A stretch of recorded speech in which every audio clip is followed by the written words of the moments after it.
My parents secretly tried to drain my 8-year-old son's medical fund to pay for my sister's designer wedding dress while he was literally on an operating table having his chest cracked open. When I caught them red-handed, I permanently revoked their access, cut off their financial supply, and let their fake, House of Cards empire collapse into total foreclosure. I'm David. I am 40 years old, a single father, and a senior financial analyst.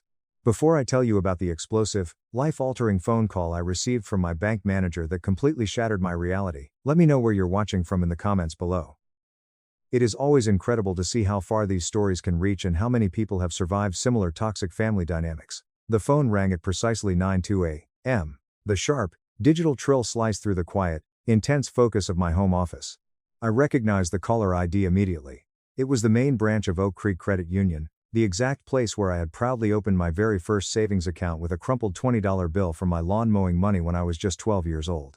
It was a place I heavily associated with my family. My stomach instantly tightened into a cold, hard knot. The name on the screen was Greg Vance. Greg. The name sent an uncomfortable jolt through my nervous system. I remembered him vividly from a disastrous family barbecue a few years ago. He was my father's weekly poker buddy, a guy who laughed a little too loudly at my dad's terrible jokes and always smelled like cheap cigars and expensive cologne. This wasn't a random, automated courtesy call from the bank. This was highly personal. This was a calculated ambush. Greg, good morning. Is everything okay? I said, forcing my voice into a carefully constructed mask of professional calm. I swiveled in my ergonomic chair, physically turning away from the complex financial spreadsheets on my dual monitors that suddenly seemed completely meaningless. Well, David, that's exactly what I'm calling to find out, Greg said. His voice had that practiced, overly smooth, patronizing tone of a man who was used to delivering bad news to people he thought were beneath him. I have your mother, Martha, sitting right here in my office. She is, well, to be perfectly frank with you, she is making quite a public scene in the lobby. I closed my eyes, a massive wave of weary, bone-deep resignation washing over me. Of course she was. Public scenes were my mother's absolute specialty. She weaponized embarrassment to get what she wanted. Let me guess, I said, my voice dropping to a low, tired murmur, pinching the bridge of my nose. She is currently trying to withdraw $6,000. A heavy beat of silence echoed on the other end of the line. That's exactly right, David. From the joint savings account. The problem is, the banking system is showing that her access was completely revoked yesterday evening. The authorization for the removal came directly from your personal online portal. I took a slow, deliberate breath, the recycled air in my office feeling suddenly heavy in my lungs. That's correct, Greg. I revoked her access. It is no longer a joint account. It is solely mine. She's claiming it's family money, David. Greg pressed, his friendly neighborhood banker facade completely slipping to reveal the raw annoyance beneath. He was clearly taking their side. She's saying you are, and I am quoting her directly here, stealing her retirement savings out of pure spite and maliciousness. A bitter, utterly humorless laugh escaped my lips. It wasn't a sound of amusement. It was the sound of a man's last shred of family loyalty snapping in half. Retirement savings? Greg, listen to me very carefully. That account is my son's emergency medical fund. It is his future college fund. Every single cent in there, all $52,000 of it, came directly from my salary, my bonuses, and my late wife's life insurance payout. My parents haven't contributed a single dime to that account in over a decade. I am a financial analyst.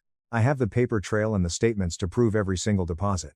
Be that as it may, Greg said, his voice now turning cold, official, and slightly threatening. Your mother is making some very serious accusations right now. She is threatening to get lawyers involved. She is throwing around terms like elder financial abuse.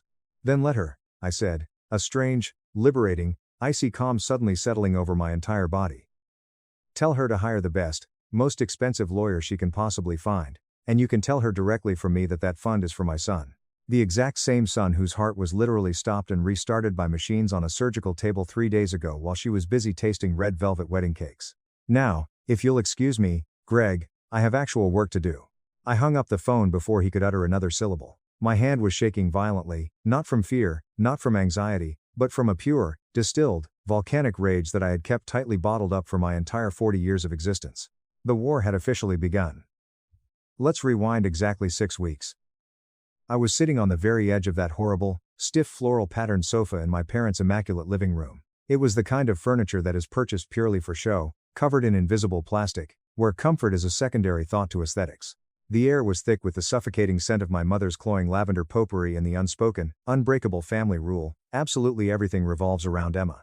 My mother, Martha, was meticulously inspecting her fresh French manicure, holding her fingers up to the light. My father, Robert, was safely hidden behind the business section of the Sunday newspaper, his usual method of avoiding any emotional labor. My older brother, Ryan, was slouched in the armchair, completely absorbed in his phone, a dumb smirk on his face from some TikTok video he was watching. And my little sister, Emma the golden child, the radiant sun around which our entire dysfunctional family planet orbited, was texting furiously, a tiny, satisfied, smug smile playing on her lips. I cleared my throat, the sound unnaturally loud and disruptive in the quiet room. I need to talk to you all. I have a major medical update on Sam. F. That finally got their attention. 5 pairs of eyes reluctantly lifted from their various distractions and aimed in my direction. We met with the chief pediatric cardiologist at the Children's Hospital last week, I began, my voice much tighter and shakier than I wanted it to be. I nervously twisted a loose blue thread on the knee of my jeans. The hole in his heart, it isn't closing on its own like they hoped it would. The pressure on his tiny lungs is getting progressively worse. Dr. Aris says we cannot wait any longer. They have officially scheduled his open heart surgery. It's on November 15th. The casual, lazy atmosphere in the room instantly evaporated. My father lowered his newspaper, his face visibly paling, the crinkling of the paper sounding like a gunshot. My God, David, that's a massive operation. The risks, they're incredibly significant, aren't they? Yes, I admitted, my own deep-seated fear rising, leaving a bitter metallic taste in my mouth. It's one of the best surgical teams in the state, but they were very clear with me. It is a long, highly complex, dangerous procedure. He will be in the pediatric intensive care unit for at least 3 days, and in the regular cardiac ward for at least a week, maybe more. My mother finally set her manicured hand down on her lap, her brow furrowing in deep concentration. November 15th. Oh dear, David, that's a Tuesday. We have that massive, final walkthrough meeting with the wedding caterer and the venue coordinator for Emma that exact week, don't we? She immediately looked over at Emma, her maternal concern clearly and exclusively directed at the potential disruption to her daughter's precious wedding schedule. Emma let out a long, dramatic, theatrical sigh, rolling her eyes slightly. Mom, it's fine, it's okay. I guess we can try to reschedule the tasting, even though it took months to get this slot. Gosh, David, that's just awful. Poor little Sam. The words she used were technically correct, but her tone was entirely distracted and hollow. Her eyes were already glazing over, staring middle distance as she clearly started thinking about floral arrangements or seating charts instead of her nephew's chest cavity being surgically opened. This was it. This was the terrifying moment I had to actually ask for help, to make myself completely vulnerable to the people who had always let me down. I am going to need you guys, I said, my voice cracking slightly, the raw emotion bleeding through. I cannot sit in that surgical waiting room by myself for 8 hours. I just can't. And Sam, he's only 8 years old. He is absolutely terrified. He cries every night. The only thing he keeps asking me, over and over, is, will Grandma and Grandpa be there? Will Aunt Emma and Uncle Ryan be there when I wake up? I let the agonizing question hang in the heavy air, a raw, desperate, bleeding plea for basic familial love. For a brief, fleeting moment, it actually seemed to break through their thick wall of self-absorption. My mother's rigid expression softened. She rose from her chair, walked over, and placed a cool, heavily perfumed hand on my tense shoulder. Oh, David, sweetheart, of course we will be there. Don't be silly. We wouldn't miss it for the absolute world. We are your family, after all. We stick together. Ryan finally looked up from his glowing screen, a rare flicker of actual sincerity in his eyes. Yeah, absolutely, man. We've got your back. Just text us the hospital details and the room number. We will be there first thing. Even Emma managed a pained but seemingly genuine smile. Don't you worry about a thing, Davy, we'll all be there. Camped out in the waiting room, drinking terrible vending machine coffee, waiting for the little guy. My father nodded firmly, his voice taking on that authoritative patriarch tone he loved to use. You have our solemn word, son. We will be there for you. And we will be there for our grandson. The collective reassurance was so powerful, so incredibly unanimous, that it felt like a physical, crushing weight being lifted entirely off my chest. Pure, overwhelming relief washed over me. I looked at their faces, and for the first time in a very, very long time, I actually let myself believe them completely. I thought to myself, this is it. This is the tragic crisis that will finally strip away the nonsense, and make us a real, loving family. I thanked them profusely, my voice thick and choked with emotion. I walked out of that house feeling a fragile, beautiful hope blooming in my chest. I was a massive, gullible fool. I had completely forgotten that in my family, promises were never actual commitments. They were just pretty, convenient words used to quickly end an uncomfortable conversation. The hope I felt leaving my parents' house was a highly dangerous narcotic. It temporarily erased a lifetime of concrete evidence to the contrary. In the quiet solitude of my car on the 30-minute drive home, the ghosts of birthdays past, achievements ignored, and milestones forgotten began to climb into the passenger seat to keep me company. I was always the reliable son. The stable one. The one who got straight A's, never caused any trouble, paid his own way, and consequently, never received an ounce of attention. Ryan was the charming, chaotic screw-up. He was the one who always needed bailing out of some self-inflicted financial or legal jam, which my parents bizarrely mistook for him having an exciting, artistic personality. And Emma was born sparkling. I vividly remembered my 16th birthday. All I wanted in the world was to get my driver's license. I had been practicing parallel parking in empty lots for 6 weeks. The test was scheduled for 9 a.m. However, that exact morning, Emma woke up with a slightly sore throat. It was the day of her middle school drama club's dress rehearsal. My mother immediately declared it a DEFCON 1 medical emergency. My father was frantically dispatched to the 24-hour pharmacy for the most expensive throat sprays. My mother spent the entire morning brewing specialized herbal teas, running humidifiers, and fussing over her. My driving test was completely forgotten. When I finally dared to bring it up around noon, my mother snapped at me, "Oh, honestly, David, can't you see your sister is suffering terribly? Stop being so selfish. You can take a silly driving test another time." I took it a month later. I rode the city bus alone to the DMV. Emma's sore throat, by the way, had miraculously vanished by lunchtime that day. Then there was the first real, massive milestone of my adult life. After years of aggressive saving, working overtime, and eating ramen, I had finally scraped together enough for a down payment on a small, 2-bedroom condo. It wasn't a mansion, but it was mine. I invited my parents over for a proud tour. They walked in, looked around for exactly 30 seconds, and my mother's very first comment was, "It's quite cozy. Much smaller than the luxury loft apartment Emma is currently looking at downtown." My father just nodded, rubbing a finger over a doorframe. "The paint job on this trim is a bit sloppy, son. Hope you didn't overpay." They stayed for exactly 20 minutes, drank a glass of tap water, talked exclusively about Emma's search for a building with a 24/7 doorman, and left. They never mentioned my home again. But the most agonizing memory was much more recent. It was just after my wife, Sarah, passed away from a sudden aneurysm. It was a brutal, dark time. I was drowning in grief, struggling to adapt to being a traumatized single father to a toddler. I was up for a massive promotion at my firm, one that would finally give me the financial security I desperately needed to pay off Sarah's medical debts and secure Sam's future. The final presentation was on a Friday afternoon. My parents had promised sworn to God to watch Sam for 4 hours. 2 hours before I was supposed to leave in my suit, my mother called. "David, darling, terrible news," she said. "Emma's purebred French bulldog just ate a tiny piece of dark chocolate. We have to rush him to the emergency vet right this second. We can't possibly watch Sam." I pleaded with her, begging through tears. "Mom, please, I am begging you. This is my entire career. This promotion changes everything for Sam and me. I have no backup sitter. Please.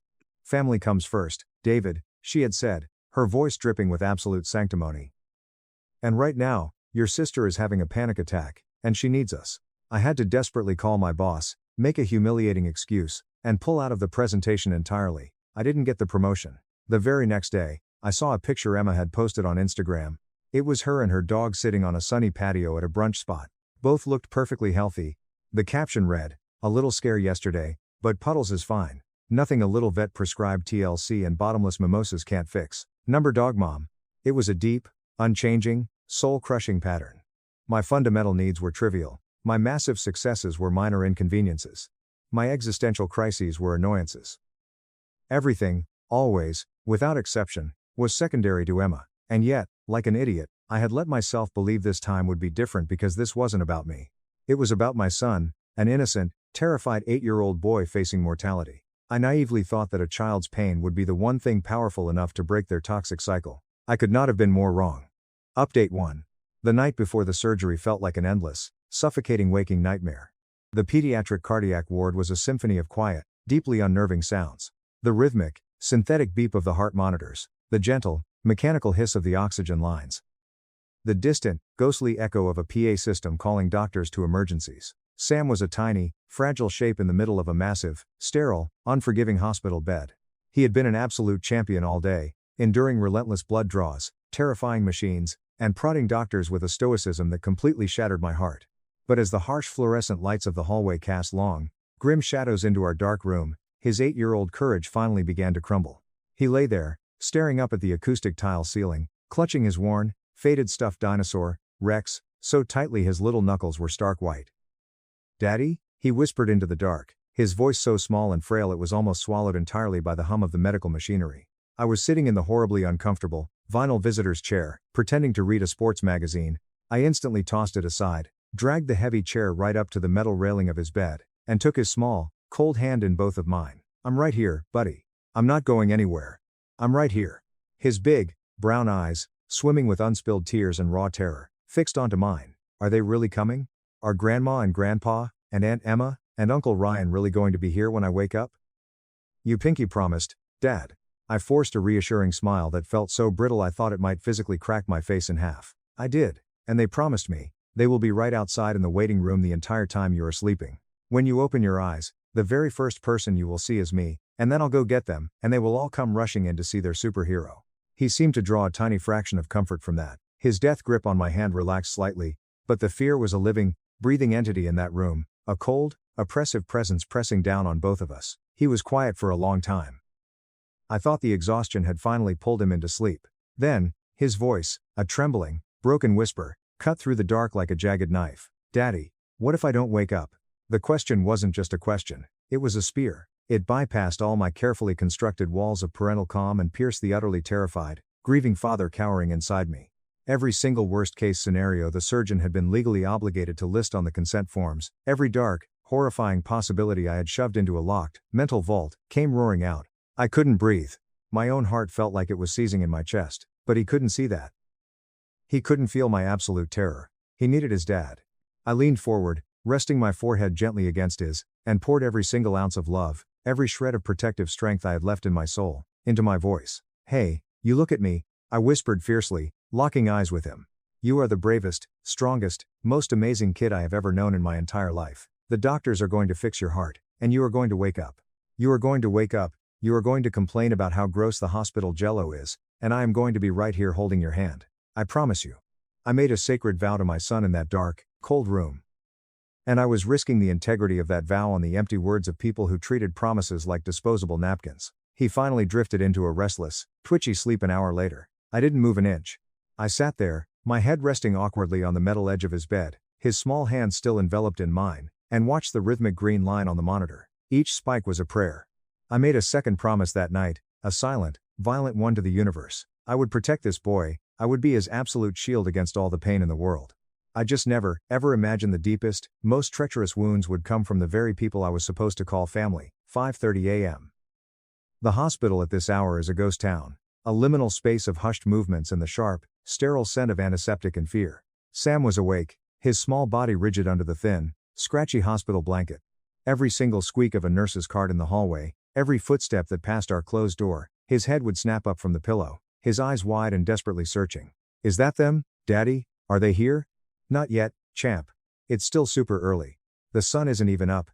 I'd reply, my own voice sounding hollow and unconvincing. The knot of unease in my stomach was growing rapidly, tightening like a vice with each passing minute. I checked my phone.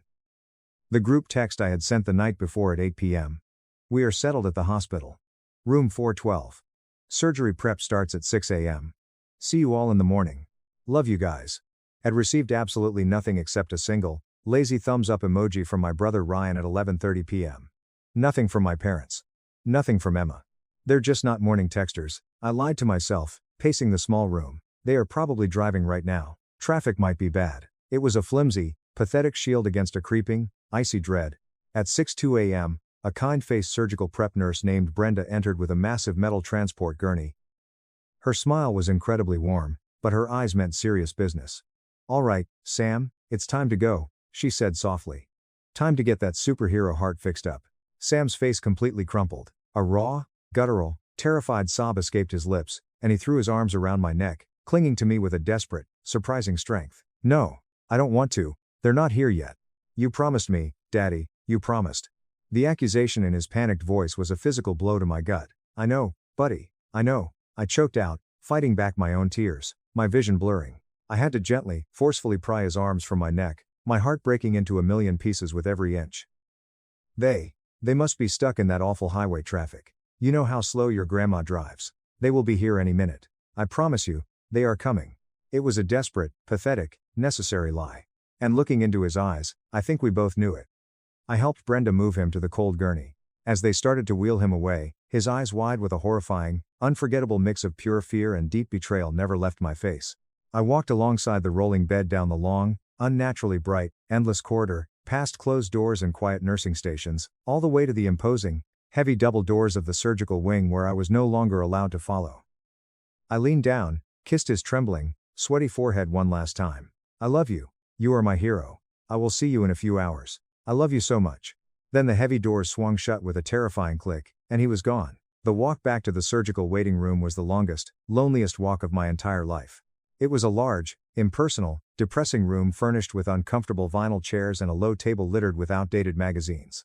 A handful of other families were scattered around the room, speaking in low, comforting murmurs, holding hands, drawing strength from each other. They were cohesive units, teams. I was a solitary, vibrating island of pure anxiety. I sat in a far corner and pulled out my phone. It felt like a useless, heavy brick in my hand. 7 a.m. I called my mother. It rang 4 times, then went to voicemail. Hi, you've reached Martha, please leave a message and have a blessed day. Her voice was cheerful, recorded on a sunny, carefree day. It made me sick. 7:05 a.m. I called my father, straight to voicemail. 7:10 a.m. I called Emma. It rang exactly 1/2 ring, and then the call ended abruptly. A cold, suffocating dread washed over me. She hadn't missed the call. She had actively declined it. She had looked at her screen, saw her brother's name while her nephew was having his chest sawed open, and pressed ignore. 7:15 a.m. I called Ryan. Voicemail. I sat back in the hard plastic chair, the phone clutched in a white-knuckled death grip. An hour passed. Then another. The other families in the room received periodic, reassuring updates from surgical nurses. There were tears of relief, tight family hugs, quiet celebrations. I just sat there, staring blankly at my silent phone, feeling the pitying, uncomfortable glances of the strangers around me. The silence from my family was no longer a mystery. It was a loud, clear message. It was a deliberate, calculated, breathtakingly cruel act of abandonment, and it was happening while my son's life was literally in a surgeon's hands. Just after 8:15 a.m., after over 2 agonizing hours of dead silence, my phone finally buzzed in my hand. The caller ID read, Dad. A massive tidal wave of relief, so powerful it almost buckled my knees, surged through my body. I jumped up, already power walking towards the elevator banks. They're here. They're just lost in the confusing parking garage. They got a flat tire. There's a logical explanation. My mind raced, desperately manufacturing excuses for them. Dad. Where are you? Dad. Are you guys downstairs in the lobby? I asked, the words tumbling out of my mouth in a rush. David? His voice was thin, strained, and I could hear the loud, artificial bustle of a public place in the background. Clinking glasses. Soft jazz music. Not a hospital. Listen, son. There's been a slight change of plans. We're not going to be able to make it up there this morning. The entire world tilted violently on its axis. The background noise of the hospital waiting room faded into a dull, rushing static in my ears. What? What do you mean you can't make it? My voice was a strangled, disbelieving whisper. Dad. Sam is on the operating table right now. They are operating on his heart as we speak. I know that, David. I know, he said, his voice rushed, defensive, and deeply cowardly. It's just, something completely unavoidable came up. It's about the wedding. The wedding. The words landed like a physical, heavy blow from a baseball bat to my stomach. The wedding? I gasped, struggling for air. The wedding isn't for 2.5 months. What in God's name could possibly be more important than your grandson's life right now? It's the venue, he stammered, and I could clearly hear my mother's sharp, demanding, directing voice in the background, aggressively feeding him the lines. Tell him about the deposit, Robert. There was a booking conflict issue.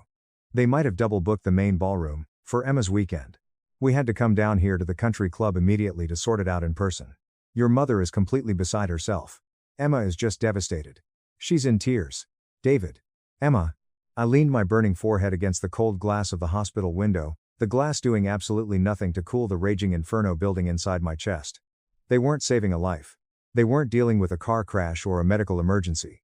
They were arguing with a catering manager at a country club. They had literally weighed my son's terrifying open-heart surgery against a potential party inconvenience, and the party had won. It wasn't even a close contest. Are you serious right now? I said, my voice dropping to a dangerously quiet, lethal register. You are telling me, to my face, that protecting the deposit on a reception hall is your family's priority today? Now, don't you dare use that disrespectful tone with me, David? My father snapped, his own guilt manifesting immediately as misplaced anger. A lot of money is at stake here. Thousands of dollars. This is a very important contract. This is Emma's future we are talking about. The Sterling family expects a certain level of elegance. Important. That single, disgusting word severed the very last, frayed, pathetic thread of hope I had ever held for these people. I understand, I said, my voice suddenly devoid of all human emotion. It was dead.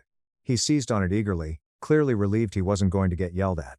You do? Oh, good. I knew you'd see reason. We'll try to swing by the hospital tomorrow or the next day when things calm down. No, I corrected him, my voice as cold and sterile as the surgical bone saw being used on my son. I understand exactly what my son and I mean to you. I understand exactly where we rank. Do not worry about calling me for updates. I will handle it from here on out. Have a great tasting. I ended the call. I didn't shout, I didn't throw my phone, I didn't break down sobbing. I just stood there, staring blankly out the window at the parking lot, as a terrible, clarifying, permanent certainty settled deep into my bones. The loving family I thought I had, the family I had been desperately, pathetically clinging to my entire life, didn't actually exist. It was a total illusion, and it had just vanished into thin air. 4.5 agonizing hours later, the lead surgeon, Dr. Eris, appeared through the double doors. She still had her surgical cap on, her face tired but radiating a calm confidence. David, she said, and my heart completely stopped. The surgery went very well. The repair is secure. He is a tough little guy. He's in the recovery unit now. The air I didn't know I was holding rushed out of my lungs in a ragged, ugly sob. I covered my face with my hands and cried. I cried not with sadness, but with a release of tension so profound it felt like every single muscle in my body was uncoiling at once. When I was finally allowed into the pediatric ICU, the sight of him stole my breath. He looked so incredibly small, so pale, adrift in a sea of white hospital blankets, tethered to a massive web of beeping machines and tubes. His eyes fluttered open, glassy, and confused from the heavy anesthesia. His very first slurred words were a jagged dagger plunged directly into my heart. Did they come, Daddy? Looking into his trusting, pain-filled, innocent eyes, and telling him the brutal truth was an act of psychological cruelty I simply wasn't capable of in that moment. So, I lied. Again. They got held up in a crazy situation, buddy, I whispered, gently stroking his damp hair, careful not to touch the IV lines. They sent all their love. They can't wait to see you when you're feeling a little better. He tried to nod, a flicker of deep disappointment crossing his tiny face before the heavy painkillers pulled him back under. That lie felt like actual poison on my tongue. The next day, when he was more alert, he asked again. He didn't cry when I gave him another vague, stumbling excuse about them being busy. He just turned his face away from me, towards the window, and became very, very quiet. It was a heavy, heartbreaking, devastating quiet. It was the exact sound of a child's faith in his family cracking and shattering. We spent 3 more grueling days in the hospital. I focused every single ounce of my being on Sam. We watched movies on my iPad. I read him endless comic books, and slowly, beautifully, I saw my boy start to come back to me. We finally got discharged to go home. I had just gotten him comfortably settled on the living room sofa, cocooned in his absolute favorite Star Wars blanket with a pile of Lego magazines, when my phone buzzed. It was a text message from my mother. My hands were shaking with residual anger as I opened it. It read, "So glad to hear Sam is home and recovering. Fantastic news. Emma found the dress today. It is a designer original from Milan. An absolute dream. It's $6,000. Your father and I are covering our half, but money is tight with the venue. We need you to contribute your part as her brother. Please transfer $3,000 to my account by Friday so we don't lose it. Kisses." I read it once, then I read it twice, making sure I wasn't hallucinating. My gaze shifted slowly from the glowing screen in my hand to my son sleeping peacefully on the couch. His breathing was shallow, and I could clearly see the thick, white edge of the bandage peeking out from the collar of his pajamas, a massive scar over his heart. A permanent, physical reminder of the brutal battle he had just fought completely alone. And then I looked back at the text message, a demand for money, for a piece of white fabric. From the exact people who decided a conversation with a country club caterer was vastly more important than his life. Something inside me didn't just break, it detonated. It was a nuclear explosion of the soul. All the grief, all the rage, all the cumulative, suffocating pain of a lifetime of being treated like a second-class citizen in my own family, it all combusted, and I started to laugh. It was a wild, raw, unhinged sound that was much closer to a scream. My fingers moved with a life of their own. I opened my banking app. I navigated to the Zelle transfer page. I entered my mother's saved phone number. Amount, $0.50. In the memo line, I typed, "For the veil, best wishes." Lose my number. I hit send. Then, with cold, deliberate, surgical precision, I went to the deep account management page for Sam's medical fund. I found the section for authorized users. I saw her name, Martha. I had added her years ago as an emergency failsafe when Sam was a baby, just in case something ever happened to me. With a single, decisive tap, I hit remove. A red pop-up appeared. Are you sure you want to permanently revoke Martha's access to this account? My finger slammed down on confirm. Then I opened my phone's contacts list, and one by one, I blocked all of them. Mom, Dad, Emma, Ryan. Deleted. Blocked. Gone. The storm had passed. The war had just begun. Update 2. The adrenaline from completely severing the toxic ties carried me through the rest of the day. But after the infuriating call with Greg from the bank the next morning, I knew I couldn't just run on righteous anger. They had escalated things to a legal threat level, and I needed to be utterly prepared. My first call was to Marcus, my closest friend and a senior legal analyst at my firm. He had been the best man at my wedding and the very first person I called when my wife passed. He was my rock. I paced the confines of my office, recounting every last infuriating detail. The empty waiting room, the venue phone call, the callous text, my 50-cent revenge, and finally, the call from their lackey at the bank. Marcus listened in complete silence, a testament to his rising fury on my behalf. When I finished, he let out a low whistle. Okay, Marcus said, his voice a low, dangerous growl. First off, I am so sorry, David. That is a level of monstrous, narcissistic selfishness I cannot even comprehend. Second, good for you. It is about damn time you drop the hammer on these parasites. She's threatening lawsuits, talking about financial abuse? Yes, to the bank manager, I said. Let her. Marcus scoffed loudly. It is a pathetic scare tactic. David, you're a finance guy. You know the drill. What is the exact legal structure of that account? Is she a co-owner with equal rights, or just an authorized signatory you added for convenience? Just a signatory, I confirmed, pulling up the digital documents. I set it up that way years ago. I am the sole owner. All the tax forms for the interest income come directly to me, in my name, with my social security number.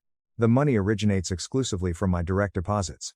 Then she can cry to the damn moon, Marcus said with absolute conviction. She doesn't have a legal leg to stand on. But do not rely on me. Call the corporate counsel we have on retainer at the firm. Use the firm's account, get a professional legal opinion in writing today, and start your paper trail. Screenshot the text. Write down a timeline of every conversation. Treat this exactly like you are building an airtight case for a hostile corporate takeover. Because that is exactly what this is. His words were a splash of icy, clarifying water. I spent the next 2 hours, transforming from a wounded, grieving son into a methodical, ruthless analyst. I made the call to the law firm. A brisk, efficient lawyer confirmed everything Marcus said. I created a new encrypted folder on my hard drive. I saved the screenshot of my mother's insane text. I downloaded the last 10 years of bank statements, highlighting every single deposit from my salary. I compiled it all into a massive dossier. They thought they were coming after the old David. The quiet, subservient peacemaker who would do absolutely anything to avoid a confrontation. They were about to discover they were facing someone else entirely. Someone with a corporate lawyer's opinion, a decade of financial statements, and a spine made of pure, unadulterated steel. The knock on my door that evening was soft, hesitant. I checked the Ring camera. It was my brother, Ryan. He was the family's designated cleanup crew, the one they always sent in when my mother's scorched earth tactics completely backfired. He stood on my porch holding a 6-pack of craft IPA, my favorite. His face was arranged in a practiced mask of brotherly concern. I opened the door but didn't step aside. What do you want, Ryan? Hey man, he said, trying to push past me. Got a minute? I think we really need to talk. I wordlessly stepped aside, letting him into the foyer, but I did not invite him to sit down. He set the beer on the console table. A cheap peace offering I had zero intention of accepting. So, he began, trying for a casual air, shoving his hands in his pockets. Mom called me. She is, she's completely spinning out. She's hysterical. I'll bet, I said, my voice entirely flat, devoid of sympathy. It must be terribly inconvenient when your personal ATM suddenly refuses to dispense your unearned entitlement. Ryan sighed, a theatrical display of exhaustion. Come on, David, don't be like that. You know exactly how she gets. She's completely obsessed with this wedding for Emma. The Sterling family is rich, and Mom wants to impress them. It's all she can think about. And my son's open heart surgery? I shot back, taking a step toward him, my voice dangerously quiet. Did that manage to occupy any of her thoughts at all? Did it occupy yours? Ryan actually had the grace to look ashamed, looking down at his shoes. Look, we messed up, okay? We screwed the pooch on that one. We should have been there. There is no good excuse. For a split second, A foolish, dying part of me hoped he might actually understand. But then he continued, and the hope evaporated. But this is not the way to handle it, bro. You can't just go nuclear and lock her out of the accounts. This $3,000 for the dress. Is it really worth torching the entire family over? Think about the future. Think about the holidays. Just give her the money. Let Emma get her stupid dress. We can all say we're sorry, we'll buy Sam a huge Lego set, and we can put this behind us. Just keep the peace, David. Keep the peace. The toxic family mantra for my entire life. Keep the peace had always been code for, let us do whatever we want to you, and don't you dare complain about it. There is no peace, Ryan, I said, a humorless smirk on my face. There is only a long, pathetic history of you guys steamrolling me, and me being too exhausted to put up a fight. You're not here to broker peace. You're here because mom sent you. You're here because you don't want to deal with her screaming at you for the next 6 months. You want me to capitulate so your lazy life can be easy again. The concerned brother facade vanished instantly. His jaw tightened angrily. You know, for a supposedly smart guy, you're being incredibly stupid about this. You're punishing everyone over a mistake. It wasn't a mistake. I corrected him, my voice like ice. It was a choice. You all made a choice. Now you can take your beer, take your transparent attempt at manipulation, and get the hell out of my house. He stared at me, his mouth opening and closing silently. He snatched the beer off the table. You're going to regret this, David. You're all alone in this now. He slammed the door on his way out. No, I thought, as the profound silence settled around me. I'm not alone, I have my son, and for the first time in my life, that feels like more than enough. 2 days later, the main assault began. It was a Saturday afternoon. Sam was on the living room floor, meticulously assembling a complex spaceship. Then, the doorbell rang. It wasn't a normal ring. It was a frantic, insistent, aggressive mashing of the button. I glanced through the peephole. My stomach dropped. The whole crew was there. My mother, Martha, her face a terrifying thundercloud of fury. My father, Robert, standing behind her, like a grim-faced bodyguard. And beside them, her face puffy and tear-streaked, was the princess herself, Emma. Hey buddy, I said to Sam, keeping my voice incredibly light and steady. I need you to take your spaceship and go put on your headphones in your room, okay? Grandma and Grandpa are here, and the grown-ups need to have a very boring talk.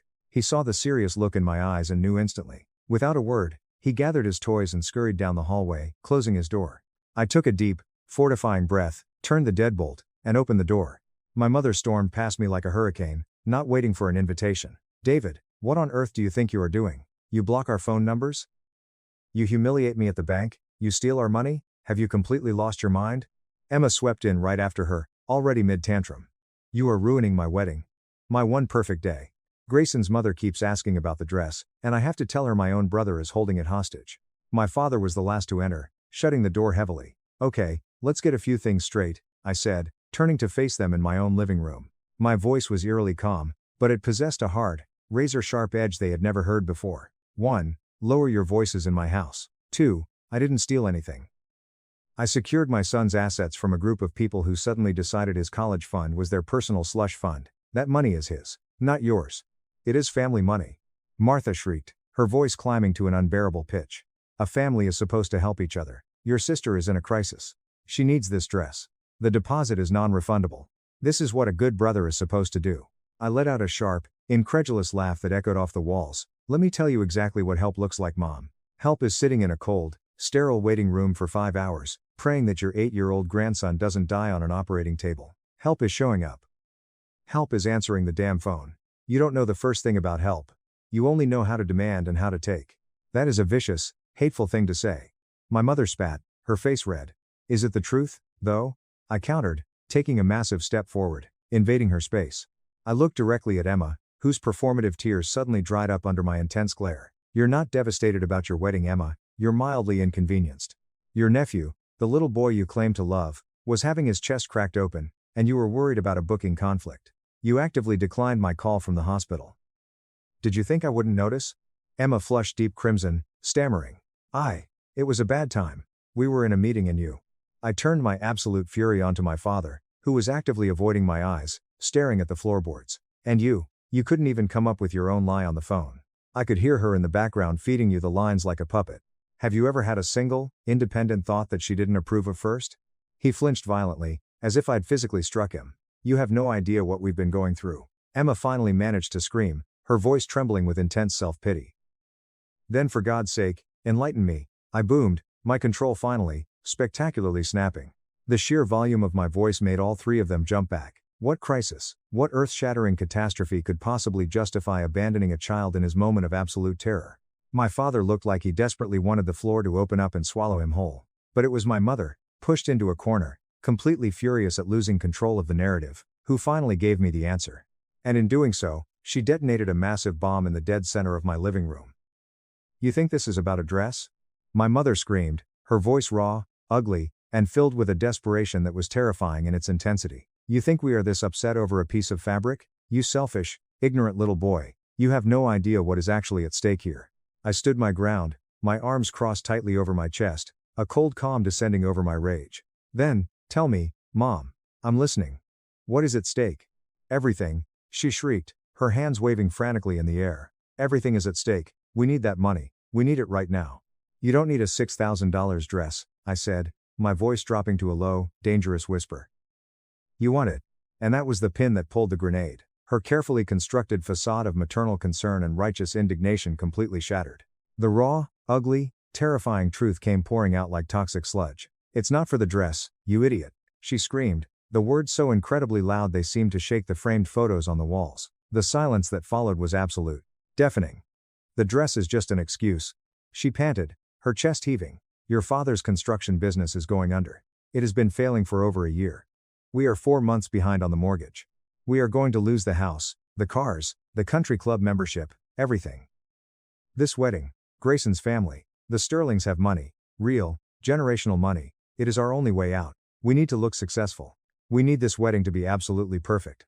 We need his family to think we are their financial equals, so they will invest and bail out your father's company. So, yes, we need that money." The confession hung in the air between us, incredibly ugly and pulsing with shame. The blood completely drained from my father's face. He looked at my mother with an expression of pure, unadulterated horror, as if he couldn't believe she had actually just said the quiet part out loud. Emma stood frozen, her mouth hanging agape, her eyes wide with a genuine, profound shock that had absolutely nothing to do with her wedding dress. This was clearly news to her. The pampered golden princess had been nothing more than a pawn in her own parents' desperate, pathetic financial endgame, and in that singular moment, I understood everything. It wasn't just narcissism. It wasn't just casual cruelty. It was a calculated, cold-blooded business decision. They had looked at 2 events on a calendar, Sam's open heart surgery, and save ourselves from financial ruin, and they had made their choice. My son's pain, his fear, his life, had been weighed against their financial desperation and their desperate need to keep up appearances, and he hadn't stood a chance. They were entirely willing to sacrifice his emotional well-being, his trust, his sense of safety, all for a chance to secure a fraudulent business deal. The white-hot anger inside me didn't burn out. It turned to absolute, freezing ice. I looked at the 3 of them, my hysterical, scheming mother, my broken, cowardly father, my stunned, useless sister, and I felt nothing. No anger, no sadness. Just a vast, empty, echoing pity. I walked slowly to my front door and pulled it wide open. "Get out," I said. My voice was quiet, almost a whisper, but it carried the absolute finality of a judge's gavel. My mother stared at me, her chest heaving, realizing she had just shown me all her cards. "David, you don't understand." "Oh, I understand perfectly," I said, my voice hardening into steel. "I understand that you were going to use my son's medical fund to finance a massive lie. Get out of my house. Your financial failures are not my son's responsibility." Emma, finally finding her voice, started to stammer an apology, tears streaming down her face. "Davy, I didn't know. I swear I didn't know about the business." I cut her off, looking straight at my father. "Was my son's heart surgery an acceptable collateral loss in your fraudulent business plan, Dad?" He flinched, utterly unable to meet my gaze, and shuffled past me out the door like a condemned man walking to the gallows. Emma followed closely behind him, a lost, devastated look on her face. Her entire reality had just been shattered. My mother was the last one left. She stood in the doorway, the fight finally gone out of her, her face a mask of bitter, ugly defeat. "You have destroyed this family," she whispered venomously. "No," I said, looking her directly in the eye, no longer the terrified boy she could intimidate. "You and Dad destroyed it with your lies, your pride, and your greed. I'm just the one who finally turned on the lights."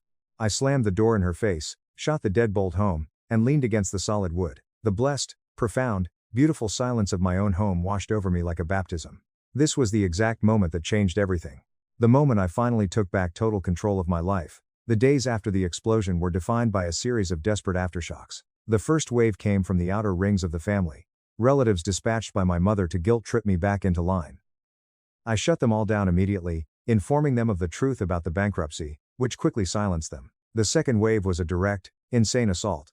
My mother, realizing she was blocked on every front, decided to bring the battle to my turf, my office. I was in a glass conference room discussing quarterly earnings when I saw her stride into the lobby like she owned the building. Before she could reach my desk and start screaming, my boss, Mr. Harrison, the firm's CEO, intercepted her. He was a distinguished man in his late 60s, sharp, perceptive, and absolutely not someone you messed with. "May I help you?" he asked, his voice calm, but radiating immense authority. "I am here to see my son, David," she announced loudly. "It is a private family matter." "This is a private place of business, Mr. Harrison countered smoothly, blocking her path entirely. "Any family matters can be addressed outside of office hours.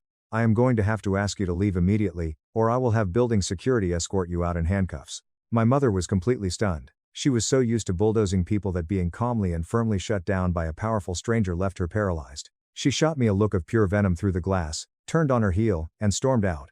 10 minutes later, Mr. Harrison called me into his office. I braced for a lecture. Instead, he asked about Sam's recovery. Then, he slid a folder across his desk.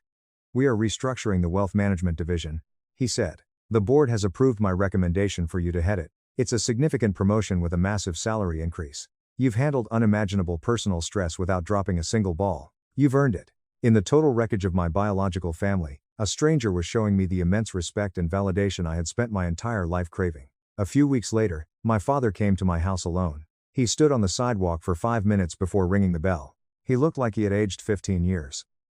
He handed me a small envelope. "I'm sorry," he whispered, tears in his hollow eyes. "For everything. I was a coward. I let your mother's insane plan become my plan because it was easier than admitting I had failed. We saw our grandson as an obstacle to a bailout. It is a moral bankruptcy far worse than the financial one." He didn't ask for forgiveness. He just turned and walked away. Inside the envelope was a cashier's check for $6,000, and a note explaining he had sold his prized vintage car collection to get it his first honest transaction in years. I never cashed the check. I put it in a drawer. I heard through the grapevine that Grayson's family, the wealthy Sterlings, had done their due diligence, discovered the massive debt and the impending bankruptcy, and immediately called off the wedding. The bailout never came. My parents lost the house to foreclosure a month later. My world, however, rebuilt from the ashes and centered entirely on love and honesty, is thriving. Sam is fully recovered, running around with a warrior's scar on his chest. Freed from the constant, suffocating drain of my family's toxic drama, I am the happiest and most successful I have ever been. For my entire life, I believed I needed their approval to feel whole. The profound, beautiful irony is that it was only in their complete absence that I finally found peace.